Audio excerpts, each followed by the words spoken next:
everyone, welcome back to the final video in the Nurburgring World Tour series that we've done. We've had my experience as a competitor, we've had the actual Nurburgring 24-hour experience as experiencing the actual live race. This is of the races that are happening, and you join here in qualifying from the official stream. Now, the official stream is going to be in the description. If you haven't watched this, please do go check it out.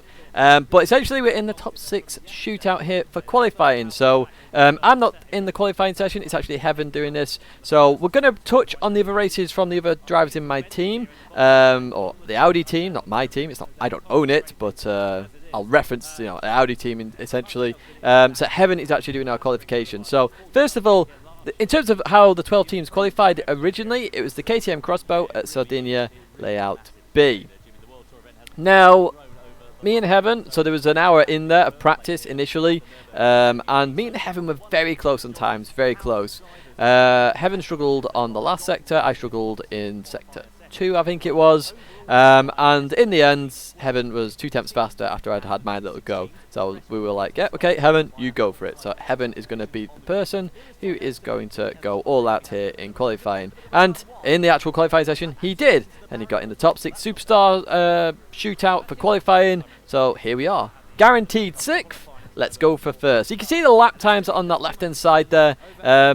8:14 to 8:33. Basically, you have 2 laps. The first lap, technically an out lap because they expect the cars to go quicker, which they do in the end go quicker. I don't think there's any tyre wear here, it's just fuel goes down, which is why they're expecting the increase in performance.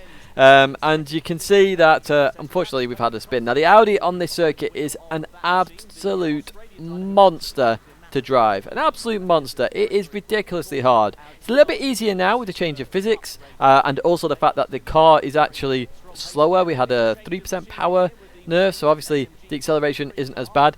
Here, we were on the normal balance performance before all that happened, and the car was very, very sketchy. In practice, when all 3 of us practiced this circuit, Heaven, Double H, myself, we all span, and everybody came up to us afterwards and just said that car looks horrible to drive. They could see how insane the Audi R8 is to drive. Now, fortunately, the physics change and the balance of performance change has actually helped the car a little bit, because it's actually meant it's more drivable, and potentially it would have made this race a lot easier. But at the time, this wasn't in the game, so it is what it is. We were just trying our best with the car we had. As we're looking at Hyundai at the moment, so in P5 there, half a second down at that split there, as we jump to Audi, and look at the time, we are up by 1.2 seconds. You can see Heaven is absolutely flying in this car. We'd obviously done a lot of practice here as well, so I was actually feeling fairly confident. I'd actually done probably the most practice for any World Tour here, because obviously we have the Audi team, so it's not just myself. You see 1.1 seconds up again. It's not just myself, so I've got to perform well, and I made sure I practiced this. We had the live stream as well, so you guys helped me along the way. And we had a strategy set in mind, but we'll talk about strategy later on when we get to the actual race. As you can see, Toyota currently leading the way from Mercedes-Benz. We were expecting these times to be a lot lower, to be fair. I mean, 8:14, we were expecting them to be a lot lower. As you see Mercedes here, they're going to clip that grass. This is such a common mistake. We did this in our own live stream as well, just trying to use all the track, and Jimmy and Tom that sort of talked about that as well. Just clipping that rear, the kart will spin round, and you might be able to see an arrow spinning on that top right hand side on the map. And we should be cutting to that in just a second, just to show you what happened to Audi and why we actually did come 6th in this qualifying session. Because as I say, it is hard to drive, and in particular on the corner where we spin, which I'm hoping we're going to go to any second now, really. There's no reason not to cut. Come on, director. There we go. So if you watch this, there's a bump here and the curb, and the minute you touch that curb, it sends the car to Narnia, and literally that's what happened. And then you can't catch it because it's an MR car, and that is why we span. So we do come 6th in this qualifying session. I think Lexus actually get on pole here. Obviously with all the mistakes happening in there, everyone absolutely going for it, because why not? As I say, top 6 cars in here, that's you're in the top 6 irrespective. You might as well try and go for that pole position. It's a brilliant start for the next race. So let's go to the next race now, which is at 27 minutes. Apologies if you can hear the dog. The dog is being annoying again, as always. And here we have Group 4 at St. Croix. B, and I think this is actually the forward layout rather than the reverse. The reverse is actually better for the car, forward not so much. And as well, in terms of tyres and fuel, so tyres in all these 3 races is times 12 and fuel is times 2. Now, because it's Group 4, times 12 tyres, little bit sketchy. We've seen a lot lower tyre wear in this race, and we've actually seen the car still struggle, as we saw at St. Quad B in reverse. The car still struggles. So the fact that we have this times 12 tyre wear, the Audi is always going to struggle here, and in the forward layout, it's actually worse for the car. So Hayden was going to take the lead here in this first race. We decided all our drivers beforehand. So the language barrier, obviously, I don't speak Japanese. Me and Hayden, obviously, or Double H, both speak English. So we got in contact with Heaven. We asked Heaven which race, basically, 1, 2, or 3. And Heaven wanted race 3. So Double H said, I want to do race 1 because I think it's better to progress. But Double H, don't put yourself down, man. Don't put yourself down. You made it here. You're performing well in the manufacturer series. Just keep it up. You're not slow by any means, and you went for it in this race as well. So we're starting in P6, but irrespective of our position, we always sort of knew that we potentially are going to go down due to the tyre wear. Times 12 tyre wear with front wheel drive cars does not work. Please, PD, just turn tyre wear off for Group 4 or do something, because front wheel drive cars cannot last, as we see the Volkswagen at the rear here as well. So the race is about to begin. We're only going to cover this race briefly before we get to the race where I'm in, because I'm in race 2. I know a few of you thought I was actually in the qualifying run as well. Loads of people were saying my name in there. Was it Tidge? No, it wasn't Tidge. So we're just waiting for this race to start. Should be starting any second now. Let's go. 3, 2, 1. Boom! Off we go. And BMW already get a straight run on the Audi, but the Audi is quick in a straight line. So we get to the first corner, and I think Double H goes in, but I think there might be a slight tap in there. You can see on the inside the BMW's gone as well. So we lose out on a couple of positions there. And the story of the race really is the Audis are always going to fall back, because if we jump a little bit further on in the race, it's just a case of tyre wear really. So if we jump to this lap. Oh, that's still lap 1. So that's lap 3. Oh, just jump in. Oh, we've gone too far. Let's jump back. So lap 5. You can see we're in P10 there. We're right behind Aston. Aston overtook us. Again, it's a tyre wear issue. But the Volkswagen's further back. Volkswagen, again, struggling on tyre wear. Front wheel drive cars near the back. Surely, this is obvious that something needs to be done about front wheel drive cars. But even so, we get towards the end of this race, and we're going to come home in P10 essentially.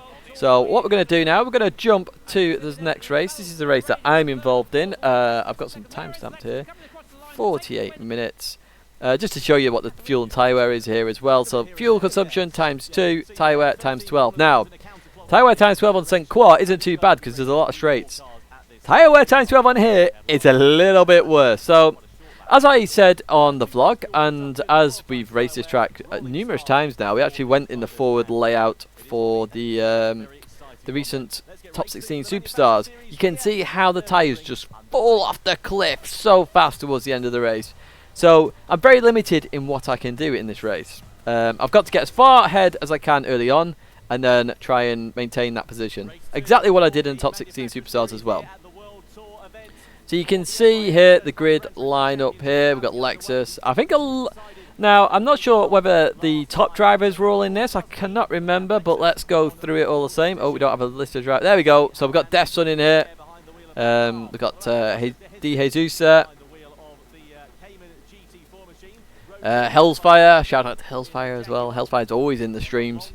Yamanaka. So we can see here we've got some very strong drivers in this one. Everyone's a strong driver, but you know, these names you recognise. They've been in the streams before now as well. Windfire.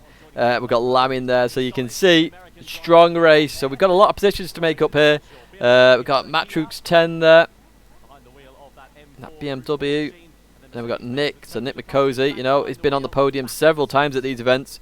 Very strong competitor. And then we have GT MX Kaiser. Woohoo! Tidge! Go Tidge! Go Tidge. Audi. And then we have Contra 1. And then we finally have Cars 0627. So you can see quite a strong grid here in terms of what we're going to do. We start in P10, and as I say, times 12 tyre wear on here is not good in the slightest. I mean, we had times 10, remember, with medium tyre for 9 laps. Okay, and we were struggling on the tyres from about lap 5 onwards in that one. That's times 10. So now we're doing 7 laps on times 12. So you can see why it's kind of significant here for Audi. It is a harder tyre, but the harder tyre was slower than the medium tyre anyway in the top 16 superstars. So you can see why that tyre wear rate is significant. But let's see what we get up to, and I'll explain what happens during the race. I can remember it. It's clear as day, so let's get on with the race. Now, of course, in the top 16 superstar, we absolutely went for it at the start. We're going to do the exact same here. Of course, fuel isn't an issue in these races. It's all about just getting to the end. They're going for sprint races here, which is another reason why they probably should turn off tyre wear in these races, get the cars balanced, and just let's have a sprint race. But as you can see, we're going to kick off, and we are actually going to go for moves as fast as we can here in this race. So you can see the weave happening there, the snake of slipstream. So we head towards turn 1 here. You can see everyone fighting. So I already made the decision. I'm going to stay on the inside here. There's going to be some incidents happening on the outside. You can see people are forced out there, and straight away up into P8. Exactly 2 positions made. Drop down to P9 a little bit, but I think we're on the inside here from memory as we continue on. There we go. You can see we're on the inside here. Some action going on as well. So we're going to try and get that P8 position from Aston Martin. There we go. We get it back again. Exactly what we wanted to do. So we made up some positions. So now we're looking ahead. What can we do in order to catch up to the Ford and actually make up a few more positions? Obviously, in this first lap, you can see someone's actually been off as well, the Hyundai. We're just trying to make up as many positions as I can. That is literally in my head, my goal, make up as many positions as I can. I can see the Ford Mustang ahead as well, of course, which is always going to struggle a bit on tyres. But this corner in particular is where we struggled a lot, and the next one as well. And as we saw in the live stream we did the other day, the car just struggles here. We can't go flat out. We've really got to nurse the car around these corners. It does not suit the car. It's uphill, long sweeping left-handers. It does not work well. So as we get to this left-hander, this is a corner I actually clicked instantly with. As I say, in the practice session with the KTM Crossbow, even here with the TT, I really clicked with it straight away. And you can see that I am with the pack at this moment in time, and I'm looking to make even more moves. And I can see the Toyota ahead, so I'm instantly thinking I'm going to go down the inside here, or try to go down the inside. Just not far enough there, but I'm trying to show my nose all the same and try and get the move done. So I'm going to be very close here, but I'm going to have to fall in behind at this moment in time. As we continue round there, I couldn't actually do that flat either, hard tyres. Eventually, I wish I realised a little bit that I could have twitched to 5th early and it would have been a little bit better. But you can see the Aston's got on the inside here for the right-hander, so I'm going to have to give some room here. Aston Martin gives me plenty of room on the outside, to be fair to the Aston Martin driver, as we accelerate out that corner, and you're just going to see the Audi TT shoot away there, which is exactly what we want to do. And we continue on now towards the right-hander. So I went a bit defensive, then I came to the left. We stopped the car there on the apex, and then we get hit off. So let me explain what actually happened here. So let me just go back a little bit, because it's not actually Aston Martin's fault. 53. So we're coming down here, okay. So I just want to slow this down a little bit. Stop. Thank you. And we're just going to come into this corner here. So you can see we're over to the right here. We're going to go over to the left. Now the braking point is right about here actually. So I nailed my braking point bang on, but we've got a bit of slipstream here. So we've actually got a bit of overspeed. So I'm actually going to brake here. And you can see as we brake, we've gone a little bit deep. Now the Aston has actually broken really early here. And you can see that to the left hand side. The Aston has left a huge gap here. Obviously seen I've broke a tiny bit late. They broke in the exact position they should have done. But you can actually see they're actually going to get hit here by Chevrolet. And the Chevrolet is going to hit them. There, you can see that sudden increase. The Chevrolet's gone on the inside, and it's just fired me off to Narnia. So that is literally what happened here. So at that point, the race is sort of technically over for me already. Now, I want to actually do a shout out here to the Aston Martin driver. So what I want you to do is focus on this gap here. The Aston Martin driver actually begins to slow up there. You can see that they're going really slowly out of that corner. They're actually waiting for me, I think, here. They wait up, and then they speed up, and then we're behind them again. Hyundai behind them, but we're in there as well. And at this point on the straight, I'm actually just going to absolutely fly as fast as I can. So you're going to see that gap come down now, half a second. So I was always going to try and go for this move at the first corner here. I literally was. So I absolutely went for it here, and you're going to see that in a second. I think it was on this corner. It might have been the next lap, actually. There we go. I went for it. Now, there was actually room on the inside there, and you're actually going to see we're very close here, side by side. So, you know, I didn't punt the Aston Martin off to Narnia. I went down the inside. Double H had come over the radio and said the Chevrolet had hit the Aston into you. And I said, and this was actually filmed on the live stream, I'm not having that. I was always going to take that back. So I took the position back. What actually happened is the Aston then, just on the right-hander, I'm not sure what happened, but the Aston lost the rear, so actually lost out there big style. And then that's pretty much going to be the race. You can see here, look, the Chevrolet hits the Aston, which then hits the Audi. So the Aston's actually off as well. So I honestly don't believe the Aston should have got a penalty. The Aston does get a penalty here. Let's see if we can find that. Oh, it was just around here. Speed that up a little bit. We should see that come up in the top right hand side. See, everyone else is very close here, and I reckon we could have been in that fight here, for, you know, where the Ford Mustang is. You see the Aston Martin plus 2 seconds colliding with another car, and I don't think they should have got that. I think it should have been Chevrolet, which is a bit weird that Aston Martin got it, but I'm assuming they just thought that was the car behind, that's the car that's going. But it seems to be quite a thing here. Every World Tour, we get hit off at some point. So it does get frustrating, but the nice thing is we actually do have a nice race later on. So let's jump towards the final lap now.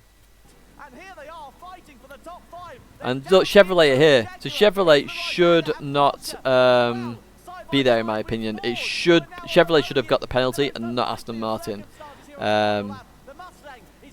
We can see Ford are fighting in here. We would have been in this battle as well, I feel. Even though our tyres would have been off, we would have had the straight line speed to at least compete. So side by side, let's see what actually happens at the end of this, because obviously I was racing in it as well. Chevrolet looking to try and get the move done down the inside.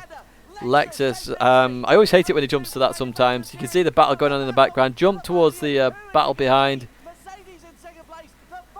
And the Porsche trying to come through there. Chevrolet trying to come through. Wow, and that is so close. Chevrolet ended up in 4th there. Volkswagen in P7. So you can see the front-wheel drive cars could have made it up there. There was incidents on that last lap as well, which caused a few issues. Yeah, Nick McCosey's doing a fantastic job there in that Mercedes-Benz. So we obviously had an issue there, and we are going to start well down the grid at Monza. So let's just jump to Monza quickly. P10 is where we're starting here in the Audi, and it's not us, it's Heaven. So Heaven is absolutely going to go absolutely bonkers here. And the Group 3 race is the one where I thought we could do well in anyway, because it's then not about tyre wear for us. Well, it is a little bit, but we can actually race. And the Audi, as I say, at this point in time, is actually a quick car on the straights. The R8 is very quick in terms of an MR car. So we had every chance here of doing well, and Heaven took it. Heaven really did take it. So as we watch them all come into the first turn here, we'll just watch this first corner incident. So a little bit of tag there with the Lexus and the Mercedes. Mercedes then tagged Lexus. It's a little bit of argy-bargy. We then hit the Chevrolet, which pushed them along. So we're going up and down like a yo-yo here. But we've gone from P10 to P8. So Heaven putting in a little bit of a job there to get 2 positions. And all you're going to see is Heaven continuously go for it. So let's jump a bit further on in the race now.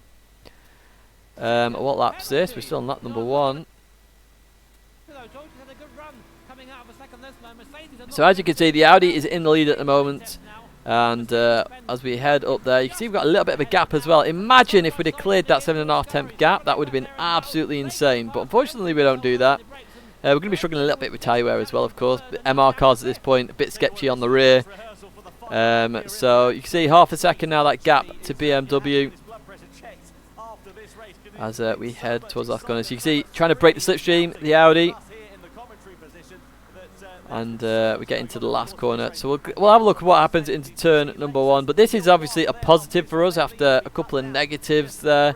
First race was tyre wear, second race tyre wear, and being hit off. I would love an event where I don't get hit off. So please, everyone, just don't hit me off. You know, I've not really been hit. I'm not sure of an event where I've not been hit. Thinking about it. Nurburgring, actually, the first Nurburgring event. But you can see BMW round the outside here. This is a fantastic move there by BMW. Heaven, real good sportsmanship there to let that happen. He could have broke a little bit later.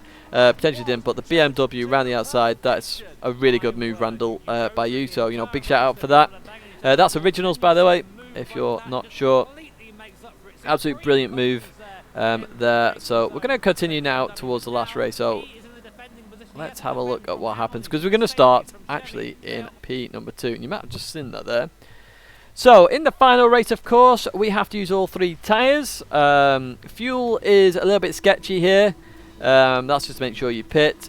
Tyre wise, so actually before we get fully into this race, I originally wanted to do 2 medium, 2 soft, 1 hard, and you will have seen that on the live stream. But quite quickly, we had a change of heart at the last second by Heaven, who felt like he couldn't do the 2 laps on soft. So we quickly had to change it to 2 medium, 2 hard, 1 soft, because Heaven couldn't do it. I suppose if it had been sooner or earlier on in the day when we were picking drivers, I may have then insisted on me going on softs, but it is what it is. You know, we work as a team. Heaven felt he couldn't do it, so we have to change our strategy so that Heaven can still race properly. We're starting in P2, which gives us every opportunity anyway to pull ahead. If you're starting in the mid-pack, it can get a bit sketchy. As you can see, the driving order here, or the grid order should I say. Porsche starting down in P9, Volkswagen in P10, Ford in P11, and I can't remember who starts in P12. I think it's Mercedes maybe? I'm not too sure. No, it's a Lexus, sorry, it's Lexus. Yeah, Lexus got really destroyed in that Monza race, didn't it, really? So we're starting at P2. I instantly look up at the screen and go, everyone's on mediums, fantastic. And no one really to worry about in terms of softs. I did clock Toyota on softs, but because they're 4 positions behind, I kind of initially figured that I'd have too much work to do to get towards the front there. There's a lot of cars to overtake. The Nurburgring isn't really a place to overtake. That's why I don't really like it as a circuit. Sorry for all you green hell enthusiasts. It's not my cup of tea. It's a great time trial track. I just don't think it's a great circuit to race. But even so, it's a circuit we are racing, so I've got to deal with it. And this is where I feel my practice that we did on the live streams and my practice beforehand. I did put a lot of practice into this, more than normal. I think it helped out massively here. Absolutely helped out. And the great thing here as well is we've got a much smaller rolling start. Please get this in the game. Right now, get this in the game, because this is awesome. This is exactly what the rolling start we actually need. Nobody starts on the corners. We all start in the same place.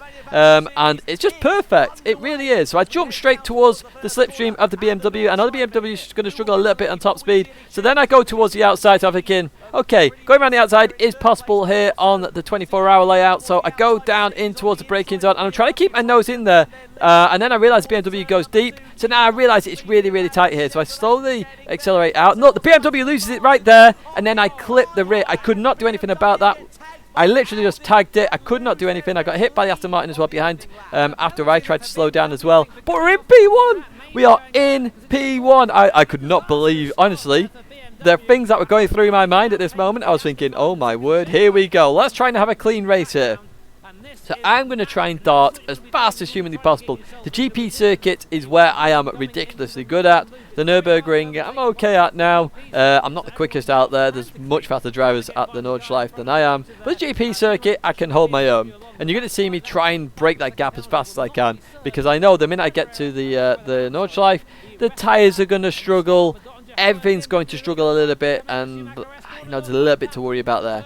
But Audi at the moment in P1, happy days. Aston in P2. So the Aston's being driven by Legner. I didn't know at the time. I can't remember if Double H came over the radio and told me he was driving for Aston. But even so, when I found out afterwards, I realised why it was such a good race. As we continue on now, and obviously Yamanaka had got up to P4 already. Now, that didn't clock initially, but I was being team radio, by the way. Such a good move by PD. Big shout out for them for that one. As we head towards the left-hander. So obviously now we're on the Nordschleife. This is where we're going to struggle a little bit, of course. So we've got to try and manage our tyres here. So you're going to see a lot of overlapping with the brake and accelerator in terms of my car, because I have to do that to balance the braking. Otherwise the car just wants to rotate. So you'll see me doing that throughout this lap, and you'll see the car still slightly oversteering as we try and manage that. But you can see that gap, 6/10 of a second at the moment. That's exactly what we want here as we go around the left-hander. And this bump in particular was very sketchy in the R8, so we had to make sure we nailed that. And we did indeed. Look at that, dropping the gap a little bit, but we nailed it as we now head up the hill. We've got a train of cars here. We are breaking away a little bit from the Mercedes, but this is perfect for us. We're driving well on the Nordschleife, which is exactly what we want to do as we hit that right-hander there. The Toyota trying to get by the BMW. Obviously on the soft tyres, trying to get ahead straight away. I can see where the theory was there. We went for softs on the last stint just because less fuel means less tyre wear. Less tyre wear means faster softs on the second lap. Which is what we were going for, but as I say, we had that slight change of plan in terms of what Heaven wanted to do, so suddenly it was up in the air a little bit, and it would have been better starting on the hards in that sense, maybe. I think mediums is a very good middle ground, so not the end of the world as we continue on down the hill. Now, if you've watched the E3 video of GT Sport, you will know that I've crashed here before, because it's literally in that video. But we nail that beautifully as we come into this section here. And you can see the car is looking really well balanced, and that is literally practice overlapping the car, making sure the car does not oversteer too much, making sure we stay in a straight line braking, straight line accelerating. Don't get that rear oversteering in the slightest. The minute it oversteers is the minute we have problems with the tyres. As we head down here, I said this corner is trouble early on, so you see I stay away from the curb there this time as we then come into this braking zone. And you can see the Aston is closing on me all the time. This is because I'm not as good on the Nordschleife as the other drivers. I will openly admit that. I'm just trying to play it safe here. I suppose if I had a more balanced car a little bit, I would have been a bit better, but I'm trying to play it safe here with the R8 as I come through here. I had got a top 10 time in the EMEA with the R8 actually, which is kind of nice. It's good confidence builder, and I think you should have that before an event as we then come into the hairpin. Look at the overlay there. You can see I'm constantly having to overlay the braking and accelerator. It's constant. In fact, let me go back to that just to prove a point here.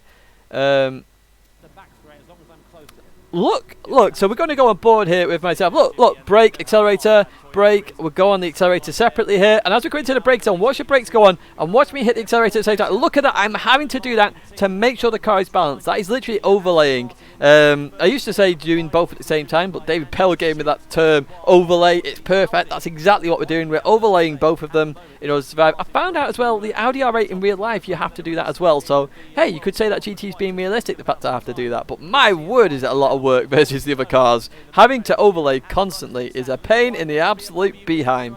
But we'll continue on now, obviously, up the hill. We're going to go to a really flat out section, and we do know the Aston Martin is very quick in a straight line. We know that for sure.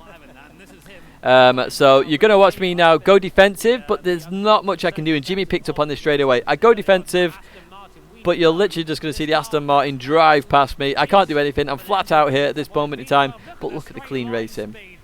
Look at the clean racing. And that's what I want from World Tour events. That's what I want to see. That's what I want to be a part of. None of the punting nonsense, accidental or not. That is absolutely awesome racing. And that's what I love about this race, because I actually had a fantastic 2 laps as we're gonna go on and watch all of these laps. Not my own teammates, but just my laps. We're going to get to a problem with my teammates, an issue they had later on in the race, but yeah, we survived there. We're still in P2, halfway around this lap. Trust me, the confidence is constantly building here in this Audi. Constantly building. The fact we're still in P2, halfway around this lap, it's very uplifting. I can't tell you how uplifting it actually is. You just believe me, it is so uplifting. You can see everyone else coming in here. So we've got quite a significant gap here to the group further back. Hyundai, the lead hard tyre competitor there. So we're going to come up here. See the rear starting to step out a little bit now, but we've got another lap and a half to go, so we do have to try and manage it. There you go, you see the rear go on it again. We've got Toyota all over the back of us. I had heard on team radio at this point that the Toyota was on soft tyres. So if the Toyota went for it, I was not holding him up here at this point because I didn't want to lose time. So look at this now. Look at the Audi. You can see it's getting very sketchy suddenly, very, very sketchy. Yamanaka's trying to judge where the best place to overtake is as well. Absolutely superb driving here by Yamanaka. Look at the car, it's all over the place. I can't do anything about it. The bumps are forcing the MR car to just be all over the place. Weight is very significant in this game, so obviously bouncing all over the show. I'm just trying to survive at this point, and you can just see the car it's not happy, let's put it that way. And we've got another lap to go, but I was surviving, I was trying to survive, and coming down here. And look at that, the car again dancing all over the show as we then come down here. We actually saw this. We were walking along that tree line there. You've seen a bit of the camera footage actually from the vlog on the Nurburgring 24-hour experience. Absolutely brilliant. It really was to look at. You don't realise the elevation change. The elevation change here is huge. I never realised that in real life as well. As you see, the Aston is pulling away here. As I said, I can't do much about it. This mini carousel is absolutely sketchy as hell in the Audi. I had to plate save. You see the rear still left me there as we then head up the hill. And at this moment in time, I realised the Toyota is going to overtake me on the straight. The Supra is very quick on the straight. But I was relieved a little bit here because I'd realised that I've done a lap here, a good lap. I've had some good racing. I just have to do it again. But I was really happy that one lap down at this circuit. I absolutely hate this circuit, if I'm honest with you. It's horrible. BMW take the penalty. Mercedes go past. Toyota go past the Audi as well. The R8, while it's quick, it's not the quickest in a straight line. Unless it's got a bit of slipstream, then it can get towards the top end. And now, of course, with the 3% power nerf, it is really slow accelerating. But even so, we're still in P3 here as we come towards the end of lap number 1. So I'm actually feeling happy here. Really, really happy as we then come into the left and then the right. And we continue on towards the line. So, extremely happy at this point. One lap down. I'm still in sight of the leader, which is perfect for me. That is exactly where I want to be. I know on a GP circuit I am very, very quick. As we head towards that now. So we're going to start lap number 2. Happy days. I see the Toyotas carrying on as well, which I realised. I know the commentary team didn't realise that, but one thing or one word of note to the commentary team, if they want to know this, that if tyres can last even remotely half a lap longer, the soft tyre, it is worth going the extra lap. Which is why all the drivers do it, because a worn soft is the same as a pretty much new hard for most cars. Not all cars, but most cars. MR cars will struggle with tyre wear irrespective. So we come down towards the hairpin here. You can see that gap's just broken out a little bit here because obviously the Audi is very strong in the GP section, just mainly because I'm good at GP section as well. It's where my strength is. You will have seen that on other world tours where the Nordschleife has been used. I'm always strong on the GP section. As we head up the hill, suits my driving style as well, the GP section. You can see the Toyota now all over the back of the Aston, so I am hoping they're going to fight a little bit here. That keeps me in the picture as well, of course, if they fight. And as we leave that corner, I think Ed was in the Mercedes-Benz in the first stint. Now, Ed can correct me in the comments if he watches this video. But even so, I'm happy after that first one. And I think I did ask over Team Radio who was in the Mercedes. Mainly because I feel that, this is no offence to Nick McCosey, by the way, he does drive, he drives on the limit, you know, Nick. Fair play, he drives like he should do, on the limit. We'll go for moves where space opens up. Ed, I find, is a little bit more reserved, and I don't mean reserved in a bad way, as in he'll wait for a better opportunity to open. Ed drives exactly like me, to be fair. If an opportunity opens up, he'll go for it. If it doesn't open up, he won't try and force the issue as much. So, you know, shout out to Ed. You can see there is Alegna top left and then Yamanaka bottom left there. As you see, we've gone off the boards here. I always knew that Audi wasn't going to get a top 3 here. But I always said, you know, that I had that promise, didn't I, guys, to you guys, that if Audi do get a podium, I buy the R8 and I put the livery I use in-game on the car, basically. So you can see here, we're holding up the Mercedes-Benz a little bit now. So this is all about survival mode for us at this moment in time. Can we survive in this Audi R8? And you're going to watch the Toyota here go for an absolute insane move around the outside of the Aston. And again, 2 clean drivers showing how clean driving works there. That is absolutely superb sportsmanship again. Just enough space given. We're still in P3, thankfully, as we leave that corner. Mercedes-Benz does struggle at the top end, so they were going to struggle on the straights. And you saw that later on in the race as well. But we're going down the Fox Hill again. As, well, they are. We're going down and we're about to head up the hill. And yeah, we're still holding that Mercedes up, which is kind of nice for us. Obviously, if we're holding people up at this point, it helps us. We're just trying to survive at this moment in time. As you can see, it is heading the Mercedes. I thought it was. And you could tell that by the driving as well.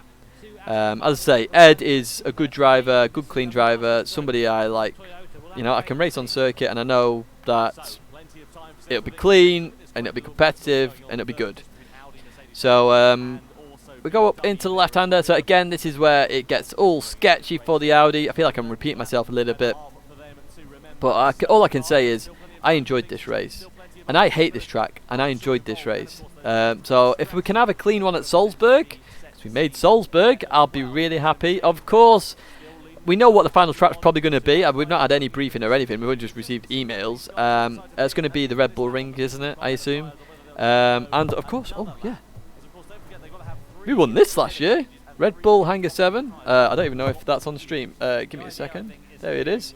So you can see that Red Bull Hangar 7. So if we can get another one of those, my bank's going to cry, of course, because that means Audi R8 time. But we are buying an Audi R8 irrespective, but delivery's going on it as well. But it'd be nice to get a trophy, eh? So we're still at P3 at this moment in time, and of course the same thing is probably going to happen here. We're in survival mode at this point. You can see the Mercedes very close, goes to the outside here. Lovely static camera. I wish we had these in the game as well. As you see the Mercedes going around the outside in the exact same spot. And look at the clean racing. We give each other just enough space. Look at that. That is perfect racing. That's what I love about this race. We had some absolute perfect racing. And you'll always get clean racing with me. You'll always get it, and maybe on the limit sometimes.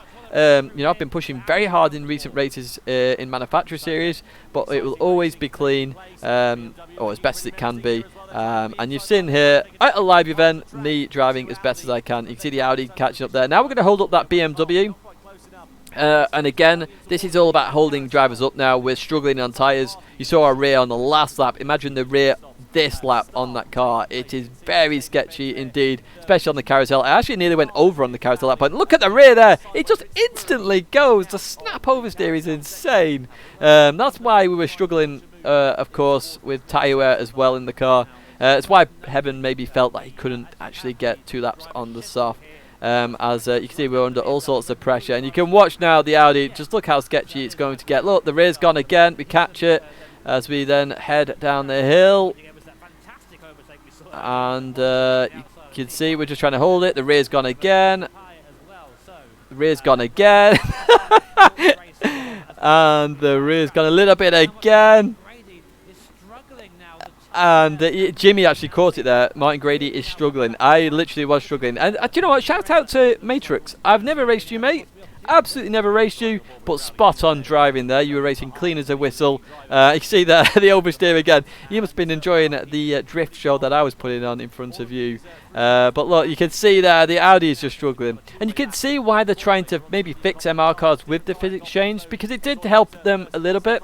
It didn't help with the Maggiore race where the time wear was so extreme, but we have seen the Audi R8 handle that a little bit better than with the BOP change as well as the physics change. So hopefully it's helped the MR cars for these live events as well, because in the end all we ever see at these live events is FR cars winning everything all the time. It's never MR cars, it's always FR cars, and I think it is about time that we saw something different, and the fact that it could be a bit more of an even playing field, especially in terms of tyre wear. Again, we're just trying to survive here. You can see there, I just tried to bounce the car out of the mini carousel as we head up to the right-hander. And we are going to go side by side with the BMW.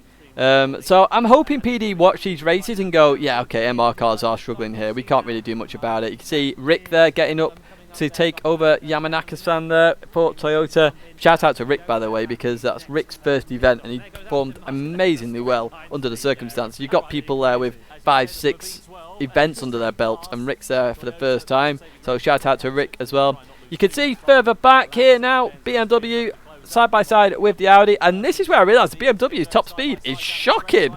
We were side by side throughout, and then I think I let the BMW go. There you go, you can see that I did let off, and that let the BMW go because I didn't want to waste time. Basically at this moment in time it's just about getting to the pits now.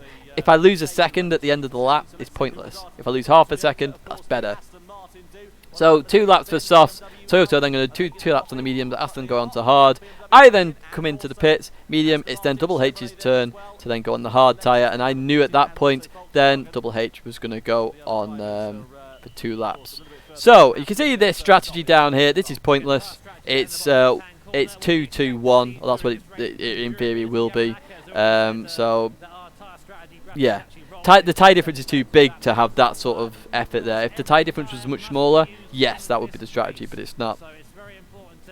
So, Double H is going to do 2 laps here and do a fantastic 2 lap stint as well, no mistakes. And this is a fantastic thing for Audi. We didn't make any spins in this race at all, so we're going to jump a bit further on in the race now.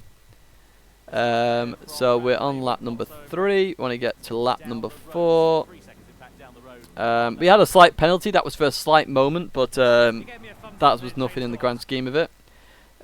Where is the end of the lap? So, we've jumped up ahead a little bit here. So, I want to go a bit further back.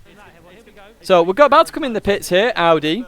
So, there's a changeover. Of course, there's a little bit of a language barrier as well. And here's where a mistake happens. So, we're coming with 30 litres of fuel. Audi, hard tyres.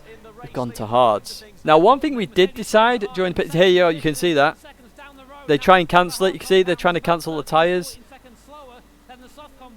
Unfortunate mistake. So we're going to go hard in the end. So we never used the soft tyre. So we're much further down than we should be. Somebody said to me they Audi refueled. We hadn't. It goes to 100 then back to 30. Now, what we did with the fuel, which some of you may not have noticed, is because we were in sort of traffic area. We didn't want to sort of get caught in that, so we decided over team radio beforehand, when me and Double H changed over, to refill the car to the right level, which would be 75% at that point, because it's 25% per lap, flat out, in order to, so that we didn't lose time then in changes to the softs and just belting it out there as fast as humanly possible. So that's what we decided. I think that would have worked out fine, but unfortunately we went to hards there. So we were in 10th place. I think we did get a penalty in the end, because if we get towards the last lap, obviously this was a significant moment here. This is very close as well. And the Toyota does run deep there. The Toyota does run deep. And it was one of those cases where I think they would have survived just, but it was that slight bounce, which then Mercedes went further. But you can see we're here, we're in P10 still, we're 1.1 seconds off. I have a funny feeling that we would have caught Hyundai. I have a funny, because remember they were on the second lap here. Lexus we would have caught, and I have a funny feeling we would have caught Chevrolet as well. Whether we would have done that is another thing, and overtaking these cars. But, you know, we could have had P7 there, to be fair. And I think that would have been a good result. So I'm actually very happy in the grand scheme of it, in terms of my performance and Audi's performance in general. I think we did very, very well. So we had the mistake there with the tyres, but it is what it is. You know, mistakes happen at these events. And a big thank you to Double H, a big thank you to Heaven. It's great having you as teammates. Of course, Double H, we're teammates again. And then we've got a new partner in crime for our third driver for Audi. But as I say, I think we could have made some more positions there without that mistake. But you know, I'm really happy. So I hope you guys have enjoyed this sort of little analysis of what happened, and I told you on the what happened on the headsets and why things happened the way they did. As I say, that's just my perspective. Many people may have their own perspectives on their own races. Brilliant racing from those guys I had a race with at the Nordschleife. It was absolutely fantastic. But that's going to be it for me for now, guys. I will see you in the next video. Ciao.